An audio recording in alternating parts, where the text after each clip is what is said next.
So we're checking out the game called Security Hole. We have one of or the developer for Security Hole. Could you tell us a little bit about yourself, Andre? Well, I'm a rather experienced developer. I have about 16 years of developing different stuff. Mostly it was enterprise stuff. I'm a bit new for game development. I'm only 4 years on this particular area, but this is my second game. Where did development take place in? Excuse me? Where was the Where's the development house? The team is distributed. We don't have office, Oh, and cool. almost all engaged people work part time on this project. And I left my primary job 1 month ago. Oh, that's cool. Probably to oversee the release of this game and whatnot. Yeah, it was. I decided that I cannot couple together full time job and working on this game I can once imagine it that. was. So, so it looks like this is kind of like a, I mean, it's a puzzle game. How would you describe this, or how's it being described? I guess. Uh, Uh, yeah, primarily it is a puzzle game. You are absolutely right. So I wouldn't say that storyline is the first thing to watch in this mm, game.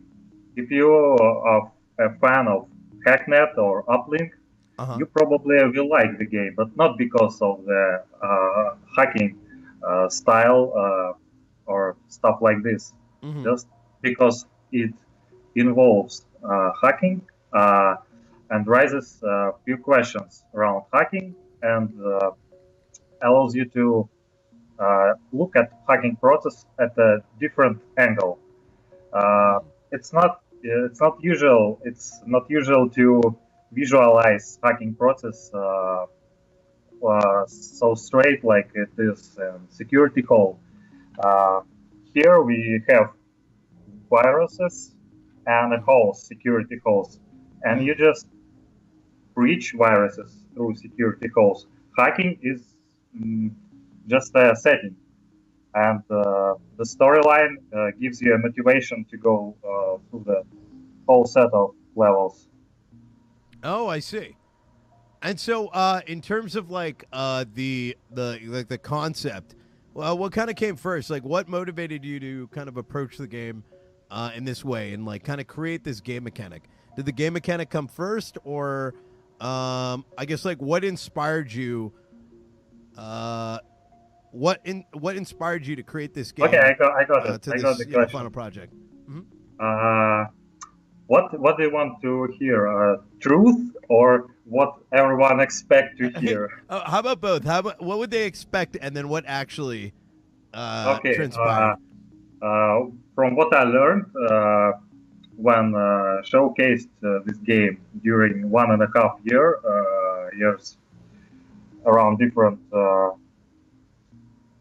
business conferences in Russia Mm-hmm. and former Soviet Union, uh, all people think that this game resembles some kind of Tetris in 3D space. If you remember a Blockout game of earlier 90s or maybe even 89th year, uh, I don't remember the Mm-hmm. year when Blockout arrived. It was the first attempt to make a 3D Tetris, but Mm-hmm. you may wonder, but it's not what inspired me. Uh, Other guys are wondering why it's not inspired by Shadow Magic. It was a game of the year, the last year on Apple platform, if you remember this title. It's a beautifully designed title. It has nice visuals, but it has completely different uh, core gameplay. Mm. Let's say. And Shadowmatic is more relaxing puzzle. It's the thing that allows you to relax, to watch images, nice, beautiful images, and to just kill some time. Hmm. That's how I would describe this title. So you will not find all these emotions and security calls different. Another title is Perfect Angle, but it arrived, I guess, after Shadowmatic, and I guess Perfect Angle was inspired by Shadowmatic, but I might be wrong. Hmm. And the last but not least comparison is a Super Hypercube. You know what I mean? Super Hypercube. Yeah, yeah, I remember that. Yeah. So I would say that we have most common intersection with this title. But again, as I publicly disclose on some uh, social channels and other internet websites, uh, I learned about Super Hypercube only when I visited US last May. Hmm. So you can imagine that uh, the game already did a long way through development stages, and it was visually almost like it is now. So we didn't change too much from that point. Ah, I So see. it, it was a surprising fact for me. But if you look deeper, you will soon understand that these titles are different as well. Uh, for instance, I like how Super Hypercube implemented graphics, and I like the idea of VR. Hmm. Uh, Frankly, I would like to move in this area as well, and In that direction. Hmm. I have some working prototypes in VR, and they got some interesting feedback. But if we say about game mechanics, then they are different again. Uh, in Super Hypercube, there is a hole, a shape, and a time. So all these components are the same. But what I don't like about Super Hypercube is the size of the holes. They are Hmm. too small to be able to concentrate on the shape and its projection. You uh, try to predict which is the hole in front of you when you approach it. And for me, it's a different set of emotions when you play. Also, in this VR title, you can control figure by rotating. You can rotate the shape uh, by 90 degrees. I don't know how to say. Yeah, in all these different directions, and the controls seem to work really well. So, in terms of like, what's your role in the creation of the game, and other folks who helped you make it? Like, what are the different roles that they had in the creation of this game? Okay, I wouldn't say that I make the most part of the game, Hmm. while it's almost true, because I wrote more than 95% of the code in Hmm. this game. What I didn't do is design, and I partially controlled how the game design flows. So this game actually had a number of game designers in the past, Hmm. uh, around 5 game designers. They changed themselves one by one, Hmm. and I tried to find a perfect match because you may wonder how difficult it was to combine the core game mechanics into levels which are uh, located in the right sequence, in the right order, so then we can we can guide the players through these levels and Mm. increase the difficulty smoothly. You know what I mean? Yep. Oh, absolutely. So that was the most difficult part. And I was lucky enough to find the game designer finally, and it's a girl. She works with me on this project almost 1 year, or maybe not almost, 1 year and 1 month already. Uh huh. So it's a pretty noticeable amount of time. So she made a lot of work actually, and it's her huge value that she combined all this stuff and most more of this. So she worked mostly on the ability for there to be kind of like a smooth progression. It sounds like. Yes, Oh. yes,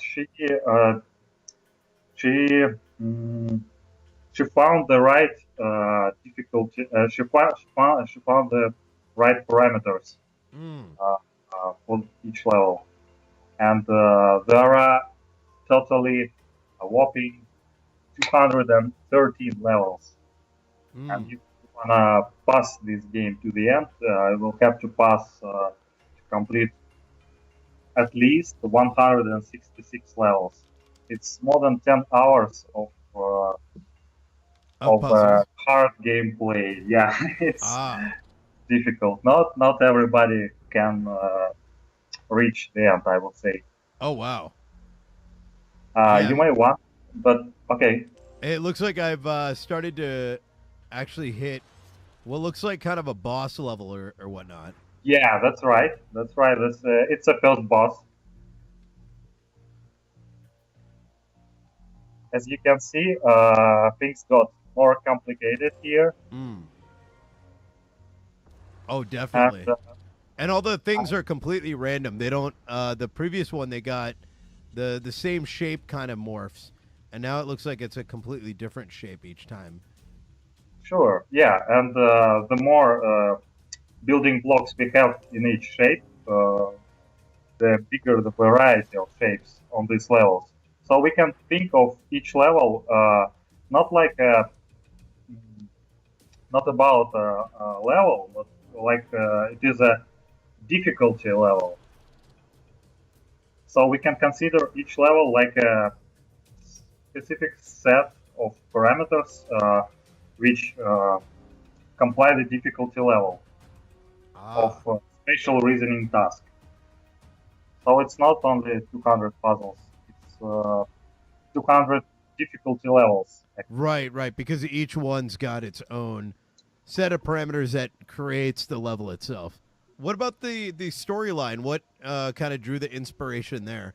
I'm assuming that the storyline kind of was added afterwards Yes, you're to absolutely add a right. bit more, I guess, value to it. You're absolutely right. So again, you may be surprised, but the first story, draft story, was inspired by alternate final of the Matrix movie. Ah, makes sense. I could see that. Yeah, but it's an early draft, and Mm. after that point, we had many bottles inside our team. Hmm. How we can how we can pivot from that alternate ending of the Matrix Oh, movie. oh, this got Yeah, crazy. So now everything's coming in from a diagonal. yeah, not all, but it's one step of complexity which can happen from time to time with you. I see. You play well, and you Whoops. you may be surprised, but your skill is above the average. Really? Yeah, despite your mistakes on phantom levels, Uh huh. your skill is above the average. Many YouTubers refuse to play this game. I suspect because of the absence of the ability uh, to rotate shapes in their minds, because of lack of spatial awareness. Right, right, right. So how has the game done for you so far? In terms of like, the game released, and I imagine there was a lot of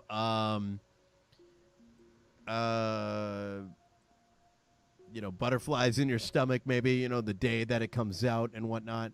How is that describe that experience to me? Well, since it was my second release, I already knew what I can expect from this day X, and what I learned from the past experience, that nobody will play the game, nobody will buy it until you make some steps to increase its awareness Right. in media and YouTubers. So this time it was better release than the last time, but actually we didn't get attention from big outlets like IGN, Destructoid, Giant Bomb, etc., etc., etc. So that's why we make sales, but not too much. Which makes sense. I mean, I imagine a lot of puzzle games are a lot harder to market than many other titles. Yes, unfortunately, the generic idea is that people usually don't like to think while playing games. Right. They usually are going to chill, just to forget the job and all the angry chief, some stuff like this. This game actually may help you to do this, but in a different way. You have to think, and once you come to a level where difficulty of security call matches your personal abilities, so it greatly depends on your initial skill set. What platforms are you looking to release for? Right now, you have it out for Steam. Is it Linux compatible? Can you play this on the Mac as well? Yeah, absolutely. It's for all third platforms on Steam. All platforms on Steam. Oh, nice. And what about consoles? Is that something that you've looked into at all? Sure. Actually, it's a question of resources. I see no technical constraints to launch this game on any device which Unity supports. So the game started as a mobile game, and it runs pretty well on iPads, iPhones, and Android devices. But for commercial reasons and for some marketing reasons, we decided to launch on Steam first. And that makes sense. You could probably get a wider. I think you'll probably find more puzzle people on this than some other platforms. I could imagine on mobile might be a lot of folks as well. Given, this does seem like a game that would be interesting to play on a phone, like every so often. Since the puzzles aren't so long that if you get in it, you have to stop. Rather, if you got 5-10 minutes to spare, you could probably do another level. Guys, I would please be sure to give him a thank you in chat, and please do click that link. I'd like to thank you so much for the opportunity to have a chat with you, and for showing us your new title. Yeah, thank you for inviting me for the interview. All right, thank you. You have a good one, and best of luck. Hey guys, I hope you liked that clip. If you want to see more awesome content, be sure to hit subscribe. And let me know what you think by hitting the like button or, leaving a comment down below. Catch you later.